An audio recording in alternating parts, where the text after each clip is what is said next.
Nagbabalik po muli ang inyong lingkod at nagbabalita ng mga balitang dapat nating malaman dito sa ating bansa. Ito ang Balitang Pambansa. Atin ngang matutunghayan sa channel na ito kung ano ang nangyayari sa loob ng ating gobyerno at syempre tumutulong na rin sa ating mga mamamayan na malaman ang katotohanan dahil mayroon tayong karapatan na malaman ang tunay na nangyayari sa ating bansa. Ngunit bago natin panoorin ang balita, huwag niyo pong kakalimutan na mag-subscribe sa ating channel at pindutin ang notification bell para lagi kang maging updated sa ating mga bagong videos na ina-upload araw-araw. At sa ating mga solid viewers naman dyan ay maraming salamat naman po sa walang sawang pagsuporta. At syempre, huwag din pong kakalimutan mag-iwan ng like at i-share ang ating mga videos. At kung mayroon ka naman pang opinion, ang ating comment section ay bukas para sa inyong mga hinaing. Ito na nga mga kaibigan, ating panoorin ang buong video. Salamat po muli and God bless!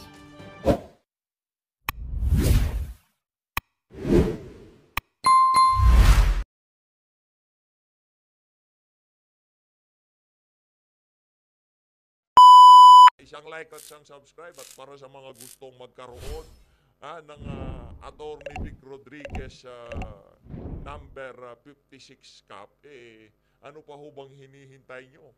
Meron pa ho tayong extra dito, kaya kung gusto nyo ho, alam nyo na ho gagawin. Isang like at isang subscribe, pipili ho tayo sa ating mga subscriber na bibigyan ng sombrero nitong si Attorney Vic Rodriguez. Limited lang ho kasi yung ano natin, yung binigay sa atin, kaya pili na lang ho tayo kung sino mabibigyan natin. Subscribe ho kayo dyan sa baba para masali ho kayo sa ating mga pagpipilian. Ito na ho, number 56 sa balota, wag ho nating kalimutan, Attorney Vic Rodriguez. At number 53 naman ho, itong si Pastor Apollo Quibloy. Siyempre, hindi ho natin pwedeng makalimutan ang number 38, isa sa mga pangmalakasan, pangdiinan nating kandidato, Congressman Rodante Marcoleta. Heto na, rekta ho tayo dito kay Attorney Harold. Ang proseso, dito malalaman ho natin yung flow chart na yun, matindi yan. Tingnan nyo naman, from election return, source code, machine, nung pumasok ho itong internet, doon na ho nagkabulilyaso. Ika nga dito sa parte na to, dito ho tayo nagkabulilyaso. No? Yan naman ho, kaya naman daw solusyonan, sabi nitong si attorney. Di ho natin malaman kung bakit ang naging reaksyon ng COMELEC, kasuhan at i-disbar at tanggalan ng lisensya sa PRC, itong si attorney. Ito, pakinggan ho natin itong mga kababayan. Pinasinungalingan ng COMELEC ang sinabi ng isang kandidato sa pagka-vice-alcalde sa Isabela na kayang ma-hack ang automated counting machines. Nagsampan sila ng reklamo laban sa naturang kandidato. Nasa frontline na balitang yan si Dave Abuel. Nitong Enero, may in-upload na video ang kandidato sa pagka-Vice Mayor ng Reyna Mercedes Isabela na si Attorney Jeril Harold Respiso. Sa video, tila itinuturo niya kung paano mamanipulahin ang automated counting machines para sa Bilang Pilipino 2025. Dahil dyan, sinampahan siya kanina ng COMELEC ng reklamong paglabag sa Cybercrime Prevention Act. Ayon kay COMELEC Chairman George Garcia, mapanganib at maituturing na misinformation ang video ni Respiso. Ngayon palang kinukondisyon ang isip ng sambayanan na pwedeng gawa ng paraan ng ating pong halalan. Kung bigla siyang manalo, sasabihin dahil sa produkto yan ng kanyang pagmamaniobra, o kaya naman pag natalo, sasabihin niya na minaniobra ng iba yung resulta ng ating pong halalan. Ang problema dito, teka lang, George, ha? Sa ayaw sa gusto nyo ho, naging problema na ho sa iba't ibang mga bansa yung automated election na yan. Kaya yung ibang mga bansa, bumalik ho sila doon sa TARA system, ika nga yung hybrid, pero binibilang ng mano-mano para mabigyan ng pagkakataon yung mga kandidato na talagang makita kung gaano karami yung kanilang mga boto. Sa atin ho kasi, papasok mo yung iyong balota, bahala na yung makina at yung sistema, yung kung paano prenograma, paano yung pagka-code ng mga machine na yan, kung paano itatransmit yung mga nakuha nilang boto na pinasok na balota, hindi na ho natin alam. Ang alam lang natin, ang partisipasyon lang ho ng botante, kukunin ng balota, isi-shade yung mga bilog, yung itong mga numero ng ating mga kandidato. Kunyari, yan 34, itong si Attorney Rolambino. Pagkapasok ho natin, ito sa totoo lang, hindi naman sa sinisiraan ko ang COMELEC kung ano pa man, kahit na maglabas ho ng resibo yan, kahit maglabas ng digital copy niya ng iyong balota, hindi pa rin ho tayo sigurado kung mabibilang talaga yan. Yun hong atin dito. Kaya sang-ayon ho tayo doon sa hybrid election. Okay, para sa mabilisang resulta, ipasok natin. Walang problema, ipasok natin para pagka kinabukasan, alam na natin resulta. Walang problema yun. Pero kung sakaling magkaroon ng duda, magkaroon ng, anong tawag dito, magkaroon ng, pag-aalinlangan sa ating mga kababayan sa magiging resulta ng nitong eleksyon na to, meron tayong babalikan na hybrid yung binilang pa rin sa kada porsyento. Ano ba naman yung bibilangin, di ba? Gaano ba naman karami yung mga ano na yan? Tapos pagka nabilang sa precinct level, yung pagtatali sa municipal, bahala na sila doon. Wala nang problema doon, di ba? Kasi meron ng mga watcher dyan eh. Ang problema ko kasi pagkapasok natin ng ating balota, wala na. Hindi na ho natin alam. Kahit sabihin mo maglabas pa yun ng thermal paper na magsisilbing resibo mo na yun talaga yung mga binoto mo na nandun sa nakalagay sa thermal paper, hindi pa rin ho tayo sigurado kung yun talaga ang itatransmit mula dito sa vote counting machine papunta sa server. Hindi ho natin alam kung magkakaroon ng interference papunta galing dito sa vote counting machine papunta doon na sa main server kung saan lilukumin lahat ng boto. No, hindi ho natin alam. Kaya nga pagka-connect sa internet, yun lang naman na sinasabi nitong si Attorney Harold. Pagka kinunik sa internet yan, diskumpiyado na ho tayo dyan. Ika nga yung mga bad actors dyan papasok eh. Di ba ka dyan ho, ma-inject o kung ano man ang gagawin dyan, di ba? Baka manalo itong si Attorney Vic, ang layo ng kalamangan niya, o itong si Pastor Apollo Kibuloy, talagang nagta-top 5 sila, o itong si Congressman Marcoleta, balita ho natin, nasa top 5 ho ngayon yan eh. Sa mga totoong survey imbis na ganun na ang lumabas, sa pagpasok ng mga bad actor na to, bigla ho silang nagbagsakan sa top 15. Yari ho tayo doon, di ba? Bigla silang napunta sa number 50, number 20, doon sila pinwesto ng makina. Hindi ho natin sinasabi na yun ang mangyayari. Ang sinasabi ho natin, hindi ho tayo sigurado kung gaano ka-secure itong mga makina na to. Simple lang naman, magkaroon tayo ng hybrid. Bibilang tayo dyan, mag-automated tayo dyan. Sasabihin naman, di nasira yung purpose, yung D1 ng pag-automate natin. Hindi na tayo bibilang. Hindi naman sa ganun. Ngayon na nga lang kami makakaganti sa mga politiko na to, tapos mamadaliin nyo pa kami. Okay lang naman kung abutin ng 1-2 araw, lumabas yung original, yung totoong resulta ng botohan. Walang problema yun sa sambayan ng Pilipino. Pero dapat mabilang ng tama yung aming mga boto. Yun lang naman hong amin dito. Pero kung mamasamain na naman to ng Comelec at sasabihin nila na wala, disinformation yan, kasuhan din niya si PH, cyber libel. Anong cyber libel doon? Ang sinasabi ho natin dito, bigyan nyo ho ng garantiya ang sambayan ng Pilipino na magiging fair ang susunod na eleksyon. Kasi ngayon pa lang nakikita na ho natin yung panggigipit eh. Hindi yung makakapagtanong ka eh. Masa-cyber libel ka dito kay George Garcia. Nura na ang nasabing video pero may kopya ang mga otoridad. Hindi binura. Ayan, gusto na naman palabasin itong mga media o binura nitong si Attorney Harold kasi mali yung sinabi niya kasi nag-cyber libel. Hindi yung ganon. Ang nagbura ho yung mismong Meta. Kumbaga merong nag-plug dun sa video na peking balita o misinformation o kung ano pa man yan.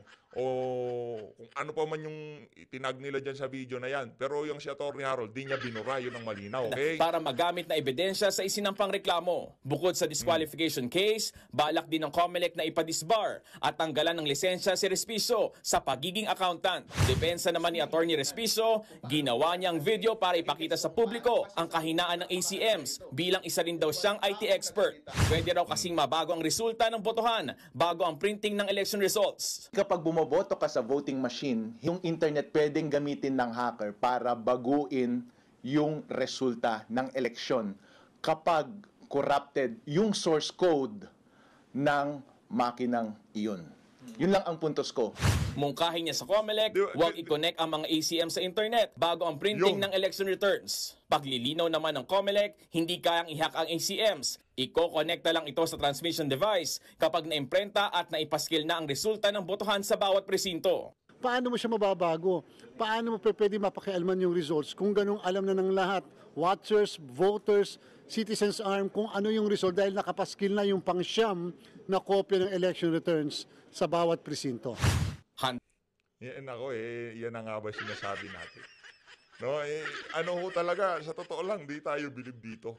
Hindi tayo bilib dito at yan ho ang isa sa kinasira nitong si Amy Marcos sa atin. Kasi nung sinasabi nila, nadaya nitong si Leni Robredo, ang kanyang asawa, ang kanyang kapatid, ang iingay ho nila dyan sa Smartmatic na yan, di ba? Ang iingay nila, aayusin daw ho nila yung voting system sa ating bansa, yung eleksyon, aayusin nila. Siya nga yung chairperson ng Committee on Electoral Reform dyan sa Senado. Pero imbis na itulak niya yung kanyang sinasabi, dapat magkaroon tayo ng hybrid election. Oo, meron tayong automated pero merong pinanghahawakan yung mga kandidato, yung mga botante na talagang nabilang yung kanilang mga boto. Kahit papano doon sa precinct level, mabigyan ng kalinawan kung gaano karami talaga ang nakuhang boto nung bawat yung talagang totoong bilangan hindi yung tipong manggagaling lang yung resulta dyan sa mga machine na yan. Kailanman kasi ho tayo kumbaga, hindi naman tayo expert. No, wala lang ho tayong tiwala sa mga na yan, sa mga computer, no. Yung mga computer natin dito, meron takip lahat ng camera, na yung mga mic na disconnect lahat. Kasi alam mo natin kahit ano pang ka-secure niyan, kahit ano pang ilagay mo security pagka computer nakakonect sa internet, hindi ko kayo ligtas diyan. Wala akong ligtas sa internet. Ngayon, itong mga BCM na to, ACM, o kung ano man tawag ni George Garcia dito sa mga makina na to, hindi ho natin alam kung paano gumagana. Pero sigurado natin dito, pagka yan ikinonekta sa internet, magkakaproblema tayo dyan. Doon na ho talaga tayo magkakaproblema. Yung bago mag-send ng mga resulta, doon ho ikukonekta sa internet. Meron ho bang problema doon sa gustong mangyari nitong si Attorney Harold? Sa tingin ho natin wala. Kung yun magbibigay ng kapayapaan sa pag-iisip ng ating mga kababayan na magiging talagang paniwala o talagang yung integrity ng ating susunod na election talagang masusolidify gawin ho natin lahat ng bagay na nakakapagbigay duda sa susunod na eleksyon, ayusin ho natin. Wag ho yung mga nagre-raise ng mga tanong, tanong lang naman nagtatanong tayo kung gaano ka-secure. Kasi hindi nila pinapaniwanag. Ang sinasabi lang nila, papasok mo dyan, babasahin na ng makina, ayun na, nakaboto ka na. Ganun lang ho. Pero yung proseso, walang pakialam dyan yung hindi natin alam kung ano mangyayari. Yung pangalang pagpasok, di ho natin alam Hindi naman nag-advertise ang COMELEC dyan sa mga mainstream media o itong magiging proseso natin, sambayan ng Pilipino Pagpasok nyo dito sa makina, meron meron photocopy, kumbaga merong mai-scan yung inyong balota, magaganon. Kaya talagang secure na secure yan. Kung ano yung ilinagay nyo, yan ang lalabas sa resibo at yun ang mabibilang, di ba? Yun ang problema, hindi ho natin alam. Dapat sana ganito na lang, merong malaking screen. Bawat prosinto, pagkapasok mo, titingnan mo yung mga kandidato mo, automatic pagka pinasok mo, automatic makikita mo yung numero, magpa-plus 1. Yung tipo, wala talagang kawala yun Bawat pasok, makikita mo mag-iiba-iba kasi pinasok mo, yung 12 kandidatong pinasok mo, titingnan mo lahat, mag-aano sila. Yung mga hindi mo minarkahan, magkukulay black and white. Yung mga minarkahan mo, magkukulay magko-colored sila tapos maglalagyan ng plus 1, di ba? Yung talagang makikita, mabivisualize ng ating mga kababayan, ayun yung boto ko, nabilang yung boto ko. Ganun ho sana gusto nating mangyari. Kaso hindi. Yung tipong, sige, mamayang hapon na natin malalaman kung gaano karami yung mga nakuhang boto ng kandidato. Yung tipong nag-pile up na yung lahat ng botante, yung kanilang mga boto, tapos biglaan na lang, okay, yan yung boto. Hindi ho natin alam paano tayo umabot dun sa mga figure na yon. Sa totoo lang bumoboto ho tayo pero hindi ho tayo sigurado kung talaga nabibilang ang ating mga boto dahil sa mga makina. Wala ho tayong tiwala sa mga makina. Wala ho tayong tiwala dyan, lalo na pagka kinonekta mo sa internet. Wala ho tayong tiwala. Kayo, kung kahit naman wala tayong tiwala, kung yun lang naman ang paraan para mabilang yung boto natin o makaboto tayo, ano ba magagawa natin? Boboto tayo. Pero ang problema, may tiwala ba tayo dyan sa automated system? Wala ho tayong tiwala dyan, sa totoo lang. Handa raw si Respiso na harapin ang reklamo, pati ang planong disqualification at pagpapatanggal ng kanyang lisensya bilang abogado at accountant. Nagbabalita mula sa Frontline, Dave Abuel. Okay, Dave, maraming salamat ha. Kayo ho ba mga kababayan, may tiwala ho ba kayo dito sa automated election na to? I-comment nyo ho sa baba kasi ilang eleksyon na ho ang pinagdaanan natin dyan sa Smartmatic, di ba? Paulit-ulit na lang ho yung problema natin. Maya't maya merong magre-raise ng question na merong duda, merong problema, magkakaroon ng dayan. Lagi na lang hong ganyan. Paulit-ulit na lang. Hindi nyo ho ba napansin yan? Ha? Mula nung nag-Smartmatic tayo, noong panahon nitong si Noynoy Aquino, alam mo, hindi ako nagkakamali, doon nag-umpisa yung Smartmatic na yan. Magkalaban sila nitong si Giboche Toro. Ha? Mula nung pag-umpisa niyang Smartmatic na yan, every time na magkakaroon ng eleksyon, mapa-lokal, mapa-nasyonal, yan hong issue natin. Dayaan. Ha? Di ba sinasabi nila para maging secure, talagang mabilis ang lalabas. Mabilis yung resulta pero yung totoo nga bang nabasa yung ating mga boto, yun yung ating problema dyan. Hindi ho tayo nag-aano dito, wala ho tayong sinasabi na ganito yung source code, ganyan mangyayari. Hindi ho, wala ho tayo sinasabi magkakaroon dayaan. Sinasabi natin gaano ka-secure na mabilang yung ating mga boto. Hanggang doon lang ho tayo. Ngayon, kung mamasamain ng COMELEC yan, gagawa natin. Ganyan ho talaga ang buhay sa Pilipinas. Hindi pwedeng magtanong, hindi pwedeng magpalipad ng mga ideya, magbigay ng haka-haka o kuro-kuro sa social media, masa-cyber level ka. Eto mga kababayan, punta ho tayo dito kay Cielo Magno. Itong si Madam Cielo Magno naman, oo. Talagang ano na naman ho siya, palong-palo na naman ho siya eh. Siguro nagpapataas ng to. Lagay ko dito sa may flow chart ito. Yung merong bad actor kasi itong si Cielo Magno. Ano yan bad actor yan Kunyari, binabanatan niya na itong si Romualdez. Kasi nawalan ho siya ng credibility. Di ba? Ngayon bumabanat na siya. Ito, pakinggan ho natin to. Game. Madam Cielo. Speaker Martin Romualdez, yaman din lang at gusto mong maging Ayuda King. Ay pakisagot naman tong tanong, bakit binawasan mo ng 50 billion pesos itong pangunahing ayuda program ng gobyerno, yung 4Ps, tapos AKAP ang pinopondohan mo. Anyway. Ano ko? Baklas yun talaga si Tamban. Ayuda King talaga. Yung 4Ps na kung saan yung kumbaga nasa sala, yung mga social worker, talagang kilala nila kung sino yung mga nasa lugar nila ang nangangailangan ng tulong. Kinuhanan ng pondo yung programa na kung saan kailangang nag-aaral ang mga anak, inaalagaan na maayos ang magulang kanyang mga anak. Linipat ho yung pondo papunta doon sa AKAP na kung saan wala nga hong malinaw na guidelines. Hindi natin alam kung paano magiging benepisyaryo. Alam naman pala natin, paano maging benepisyaryo, dapat malapit kayo sa mga kandidato ni Tambaluslos. At ngayon naman, kung hindi pa kayo nakasubscribe sa PH Update, hindi natin malalaman kung mapapasama ho kayo sa ating mga bibigyan nito. Grabe naman yung ganda niya. Rodriguez, 56, ay yung mga susunod natin Hindi pa napadala nitong si Ate Kat Pagka napadala ni Ate Kat. Tika, dagdagan mo ng konti para mapamigay ko na rin dito sa mga subscriber natin. Abangan nyo lang. Yung kay Congressman Marcoleta, kay ano pangalan nito, kay Attorney Jimmy Bondoc, mga malulupit, Kung Dante, Pastor Apollo Kibuloy. Actually, meron tayong Pastor Apollo Kibuloy dito. Meron tayong bowler. Noong uling video natin, suot natin to. Kailangan sinashuffle natin para lahat mapasadahan natin. Meron akong challenge sa'yo. Tawagin natin tong Martin Romualdez Challenge. Sabi mo kasi may listahan naman at nakalagay ang pangalan ng mga AKAP recipients.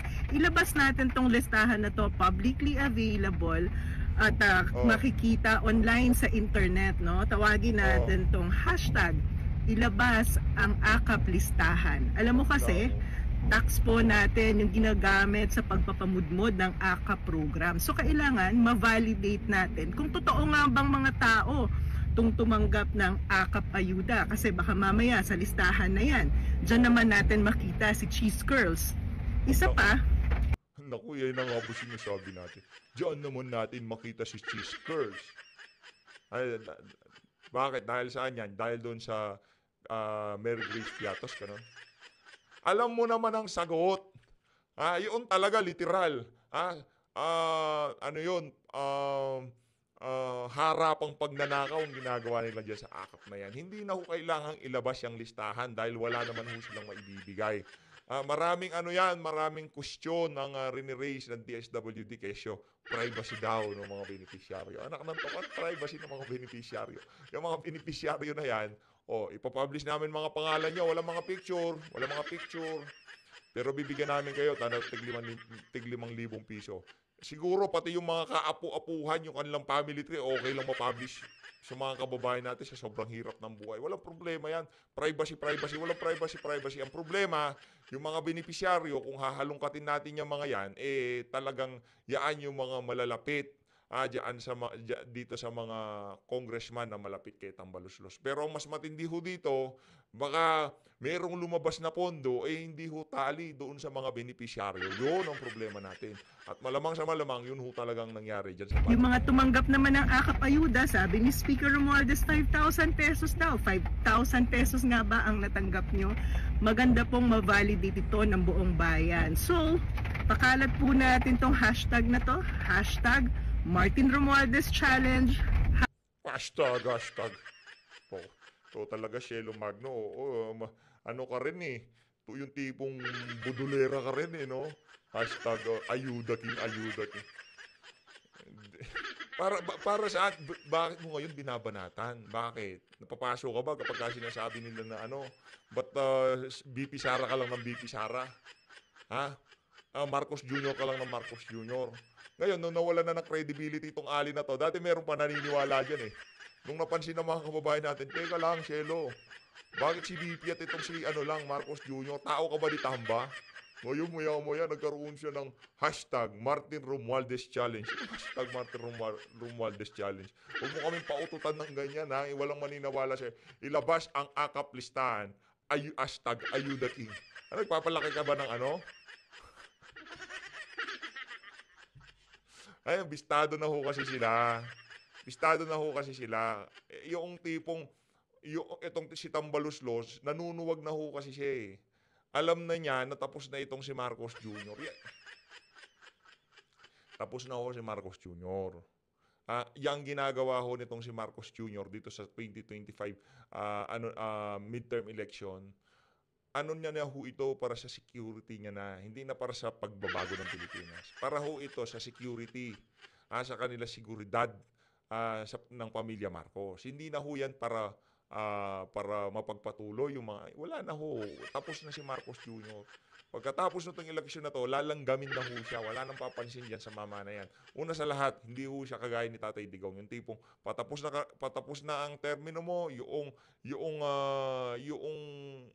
yung rating mo, trust approval, skyrocket pa rin, to the moon pa rin, napakataas, di ba?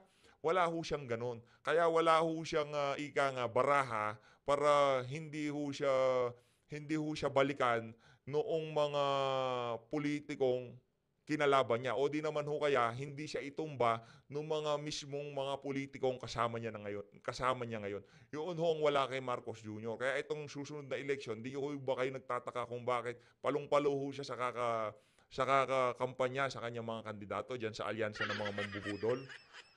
Di ba kayo nagtataka? Bakit mayat maya nasa stage siya? Magpunta sila dyan sa Ilocos Norte, nagpunta sila dyan sa Davao del Norte, dyan sa Iloilo. Lagi ho siyang i-speech dyan.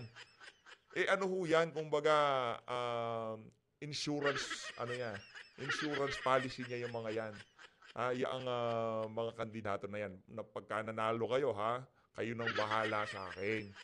Gagawin ko lahat ng makakaya ko para papanalunin ko kayo. In return, pagka patapos na aking termino, kung sino man ang gustong tumakbo ng pagka-presidente o kung ano mang mangyayari sa susunod na 3 taon, kayo nang bahala sa akin. Parang gano'n, meron ng kasunduan. Siguro, parang silent agreement. Talagang uubusin natin ang pera ng pamahalaan. Nakaka 2 months pa lang tayo, 65% na ilabas na natin. Para saan? Para sa mga ayuda at mga rally nitong mga walang yung politiko na to. Totoo. Sige, doon sa 65% ha, ng ating pondo. Ngayon, ano na ho ba yung nagawa sa ikatlong buwan ng taon na to diyan sa mga ilinabas na pondo na yan? Maliban sa pagpapatuloy ng pamimigay ng akap, tupad at 4-piece. Di ba? Maliban doon sa mga nabanggit natin na yon, ano ho bang nakita nyo? Maliban doon sa mga nagbabaksakang mga tulay, ha?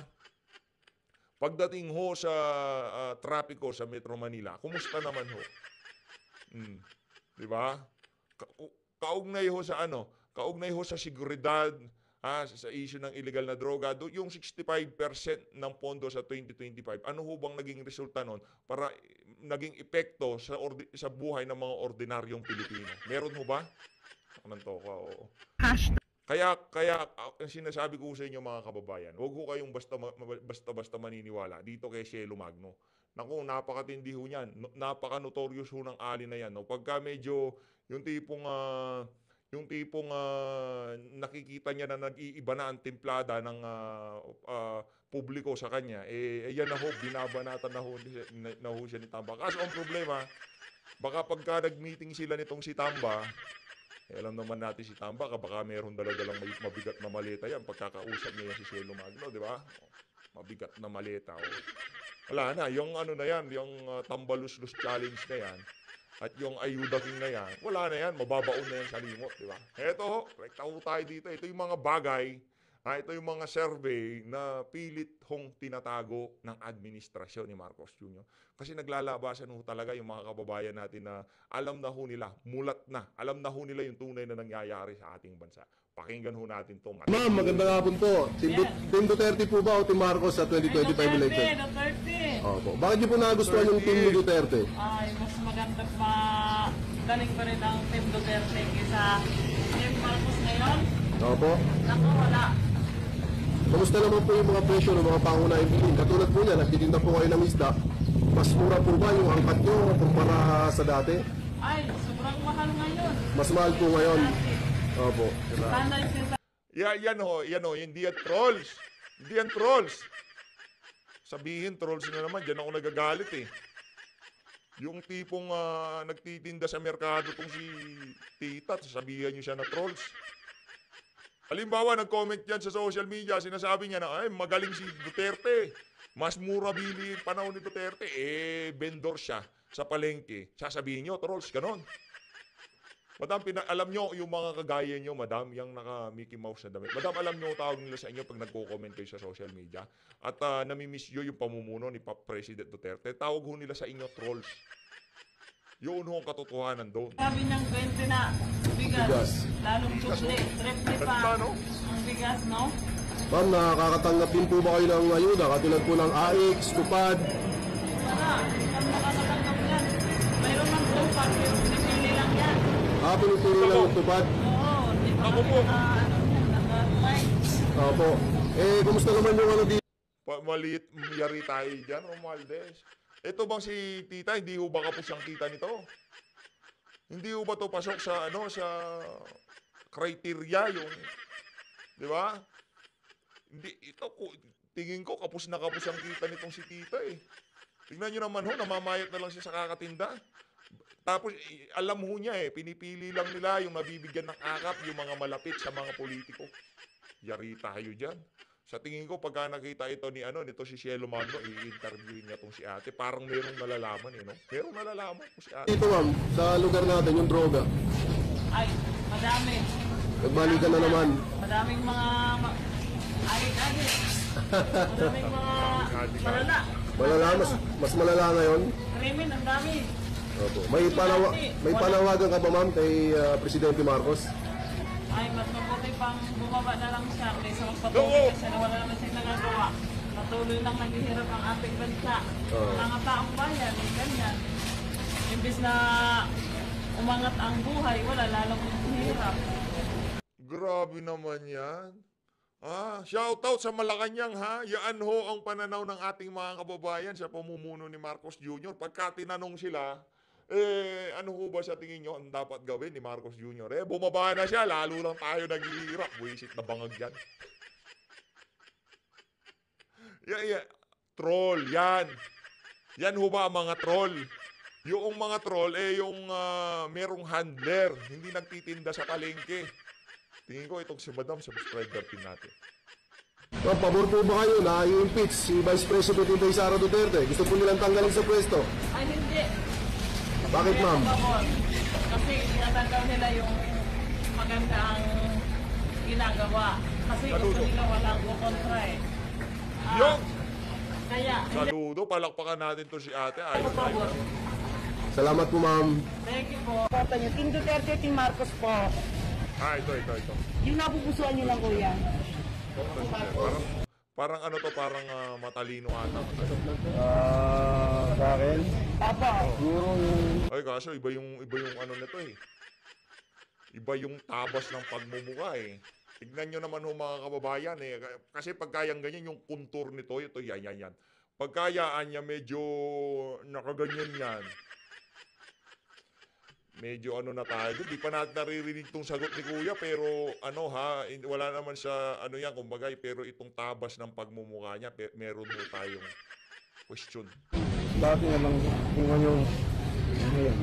Si Marcos. Oo, ngayon. Oo. Para magkaroon naman ng value ang tao. Kasi yun, kaya walang value ang tao. Maya't maya, may patay sa gilid. Ganyan. Wala daw value. Sa'yo naman yan, sir. Wala daw value yung mga tao nung panahon ni Tatay Digong. Yung walang value yung buhay ng mga drogista at kriminal. Noong mga panahon na kasi laging pumaplakda sa kalsada yung mga yan eh. Pero panahon nitong si Marcos Jr., ang mga pumaplakda yung mga buhay ng mga ordinaryong Pilipino, yung mga bata nagkakandawalaan.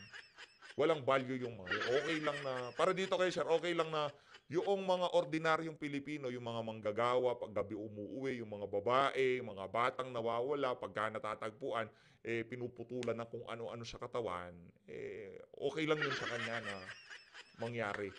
Di ba? Tama ba sir pagkakaintindi ko? Kasi panahon ni Tatay Digong, walang value ang buhay ng mga kriminal kasi nagugurgur sila. Nagsiset ng napakatinding example ni ito si PRRT. Kasi pagka wala ho tayong ganyan, walang nagsiset ng tawag dito ng example, hindi ho matututo ang mga Pilipino. Ang mga Pilipino, hindi sila nakakaintindi ng salita. Kailangan kung gusto mo silang matuto, pakitaan mo sila ng larawan. Kumbaga hindi sila yung tipong pagka nagtuturo, yon, ganyan, salita. Hindi nila maiintindihan yan. Yung problema, pero pagka pinakitaan mo, ito, yan, picture, yan, drugista, natumba. Kasi, di tumigil, natumba. Yun, pagka nakita ng Pilipino, sample, ayos, naintindihan ko na. Titigil na ako. Ganun ang mga Pilipino. Ngayon, itong si Sir, okay lang yung mga ordinaryong Pilipino, yung mga batang nagkakandawalaan, okay lang yun. Okay lang yun matagpuan na nakatali, yung mga babae. Okay lang kay kuya yun. Yung buhay ng mga kriminal at drogista, yun ang precious. At talagang binabalyo nitong si kuyang balikudin ng pangalan. Thank you. Salamat, sir. Ay, magandang hapon. Eto si tatay. So, survey lang po. Ito, medyo maputi ito, tsaka medyo maganda pangangatawa. Po kami tayo sa darating po na 2025 election tayo. Ito. Inunostra natin to Lumalaban ng parehas, mukhang kumpleto tulog. Duterte. Sino po ba napipili natin? Team ni Duterte, Team ni Marcos. Bakit po si Duterte tayo? Bakit po yung team niya? Nanonostra ho natin yan. Pagka yan medyo kumpleto tulog. At yung diretso. At ang bilis mag-isip, automatic. 100% ganito ho yan. Ganito ho yan. Ayan. Duterte, Madam, many thanks. Maraming salamat. Natin to ang tawag dito, kinuha natin to, suot-suot niya, ubarin mo na yan, akin na yan. Sige na, akin na yan, hingi ka na lang ng ba. Itanggal niya yung show. Tapos sinalcohol niya. Hindi, okay lang, kahit na meron pang yan. Libag-libag yan, okay lang. Siya pinaka-mausan yung presidente. Magbigay po. Pagka ganyan yung mga ini-interview, pinapalakpakan natin yan, syempre. Alam na alam mo maliwalis yung mukha. Parang yun, nakakahoy ko nga eh. Yan, medyo kasing edad ko yan. Yan si Sir. Pagka alam na alam ho natin, pagka yung yan, taga-suporta ni Tatay Digong, laging bagong gising. Laging masaya yung dating. Ayos talagang kompleto tulog mo, Sir. Yung kanina, di ba, ganyan siya talaga. Po kayo ng isang sinasabi niyo po na magaling nga po at mahusay si Pangulong Duterte, yung nakatatak po sa isipan ninyo na hindi niyo po makakalimutan, pati po sa mga pwede niyo po. Ayun. Ay, isang tanong tayo, kumusta naman yung droga dito sa lugar natin ngayon? Walang droga rito. Walang droga dito. Ayos! Pero panahon ni Marcos tayo, nagbalikan ba? Nagbalikan na yata. Nagbalikan na naman. Oo. Panahon ni Tatay Digong, ang saya na eh. Wala nang droga eh. Panahon ni Marcos Jr., balikan na naman. Kumusta naman yung kayo po, nagtitinda po kayo itong mga pangmerienda. Kumusta po yung angkat nyo ngayon, yung bili? Mahal ba? Mura ba? Mas mahal ang mga pangunahing bili ngayon. Hindi sa tumubo ka ng malaki. Lumaki yung price ng Hindi mo na maibenta ng mas mahal. Ganun pa rin, Kasi walang bibili. Tayo, nakakakuha po ba tayo ng ayuda mula sa gobyerno, katulad ng AKAP, TUPAD, AX? Napapasama ho ba kayo? Wala. Ay, hindi po ba? Ilan taon na po kayo, tay? 59. Malapit na po kayong mag-senior. So, ayun tay, anong panawagan nyo sa ating Presidente Marcos kung may panawagan po kayo? Marcos? Dito sa kasalukuyang administrasyon. Umalis na siya sa upuan. Umalis na sa upuan. Maraming salamat po, tay. Magandang hapon po. Thank you po. Thank you, Tay. Thank you, Tay. Tay, thank you, Tay, ha. Ako, pinapasalamatan ko yung sila, Tatay. Palakpakan natin si Tatay. Sige, tambay lang ho tayo. Ilang po sa may election 2025, Team Duterte, Team Marcos po, pili lang po kayo sir, yung nasa puso. Nostrahin natin to. Nostrahin natin. Tingnan natin tabas ng mukha. Parang mahirap to, ha. Sige na! Wala po. Wala. Sa kanila. Center lang, center. Sabi ko na, nahihirapan ako. Dito tayo. Sir, pili lang. Team Duterte, Team Marcos po sa may election 2025. Duterte tayo. Team Duterte. Bakit po? Kompleto tulog, palakpakan, pagkaganyan. Sir, sir. Bakit po Team Duterte napili nyo? Siyempre, alam mo, daming talagdahan, mga kriminal. Ngayon, wala na. Hindi na pumalik. Si Marcos walang kwenta. Parang isisiboy lang siya.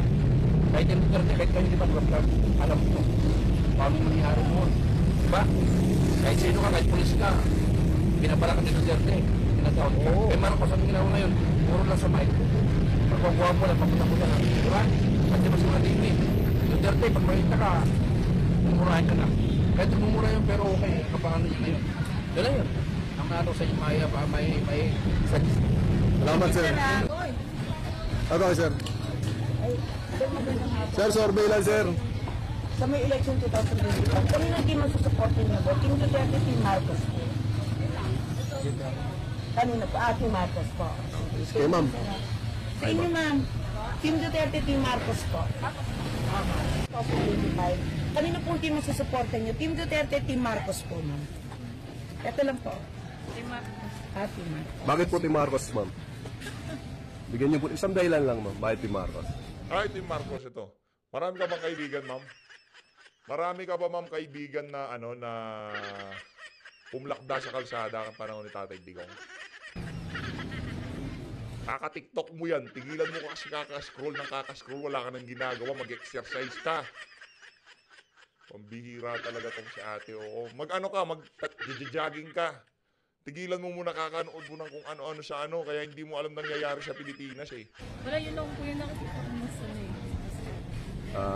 Sige, ma'am. Thank you. Thank you po. Thank you.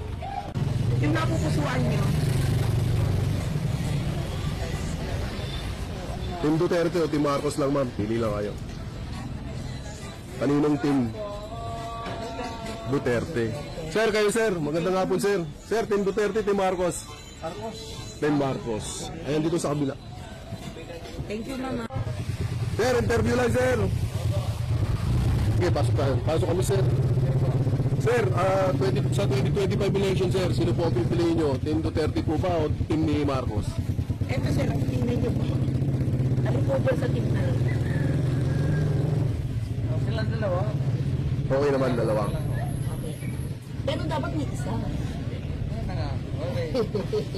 Salamat, sir. Pwede man, Oo. Kumbaga halo, ano? Sige. Thank you, sir. Salamat po. Baka sila, di. Ito, nila. Thank you, sir. Thank you. Ano mga magandang hapon po. Kasi survey po sa may election 2025. Kaninong team ang susuportan niyo? Team Duterte, Team Marcos po? Duterte. Sir, kayo, sir. Duterte. Ayan, bakit Duterte? Ang ganda nitong si ate, oh. Alam mo yung mga Duterte supporter, eh, magaganda at mga pupugi. Sa roads, sa mga drugs, tsaka yung patayan. Kasi ngayon, sila, bagsak daw tayo. Bagsak. Nagsisi lang tayo. Salamat. Thank you, ma'am. Team Duterte, Team Marcos po. Yung napupusuan niyo, no? Team Duterte po. Kayo, sir. Sir, Team Duterte, Team Marcos. Duterte po kayo. Salamat, sir. Thank you, ma'am. Hindi, joke lang. Yun! Meron akong nakita. Teka lang. I-ano natin, rewind natin. Team Duterte, Team Marcos.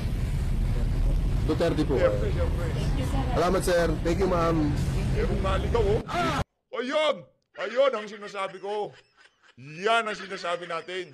Mali ang numero ni Atty. Vic. Mali. Number 55 siya. Number 56 na ho siya ngayon. Pero merong mga poster, ha. Maganda. Ayos yan sa mga palengke. Ayos.